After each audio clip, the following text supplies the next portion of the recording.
কিছুক্ষণের মধ্যে জানাবো। অগ্নিকাণ্ডের ঘটনা ঘটেছে এই মুহূর্তে বিজয় সরণি এলাকার চিত্র দেখছেন আপনারা। উৎসুক জনতা সেখানে জড়ো হয়েছেন এবং বঙ্গবন্ধু শেখ মুজিবুর রহমানের মিউরালটি সরানোর প্রচেষ্টা করছেন আমরা দেখছি।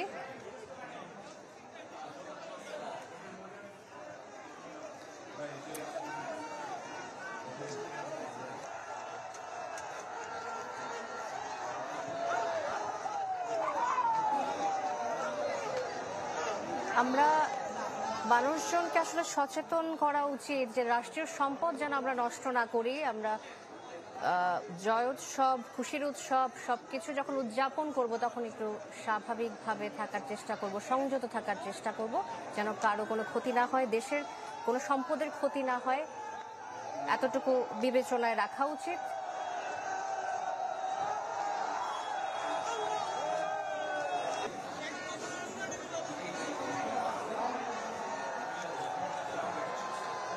অপরদিকে যাত্রাবাড়ি থেকে একটি মিছিল হয়ে অর্থাৎ এদিকে প্রেস ক্লাব, মৎস্য ভবন, ইঞ্জিনিয়ার ইনস্টিটিউশন হয়ে শাহবাগের দিকে একটি মিছিল এসেছে। আসলে একটি মিছিল বলা খুবই কঠিন, মানুষের স্রোত আসলে। তখন কিন্তু সাধারণ মানুষ তার যে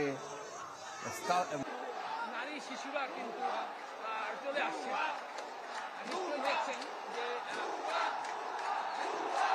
কাঁধে শিশু সন্তানদের নিয়েও কিন্তু বিজয় উল্লাস করার জন্য রাস্তায় মানুষ এখন দেখছেন। নিশ্চয়ই দেখছেন যে একটি ছোট্ট শিশু, সর্বোচ্চ 5 বছর বয়স হবে, 90 থেকে শুরু করে 2024 আমি কখনোই দেখিনি।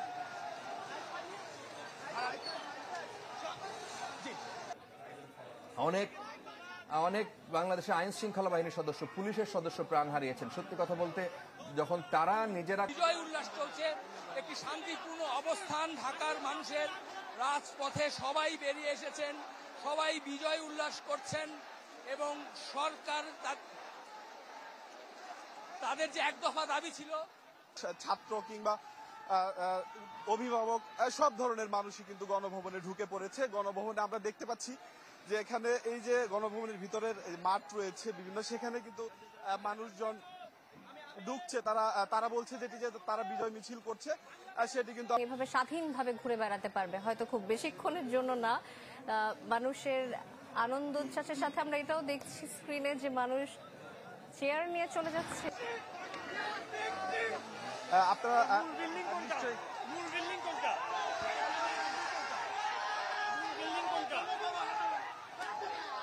দেখছেন যে জনসাধারণ এখানে উল্লাস করছে।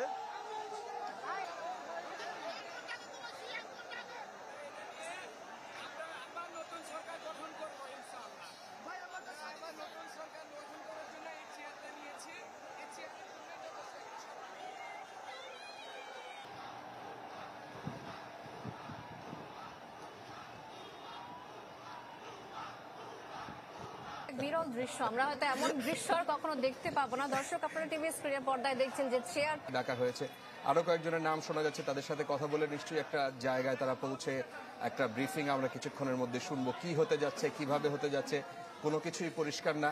তবে এইভাবে দেখছি, আমরা যে খবর পাচ্ছি যে তিনি পালিয়েছেন।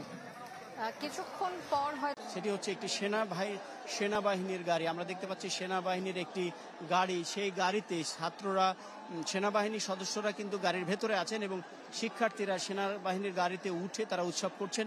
সেনাবাহিনীও তাদেরকে সহযোগিতা করছে। অর্থাৎ এই দৃশ্য কিন্তু বলতে গেলে স্বাধীন বাংলাদেশের ইতিহাসে, স্বাধীনতা পরবর্তী সময়ে অনেকটা বিরলই বলা যায় যে সেনাবাহিনীর গাড়িতে নারী শিশুরা কিন্তু চলে আসছে।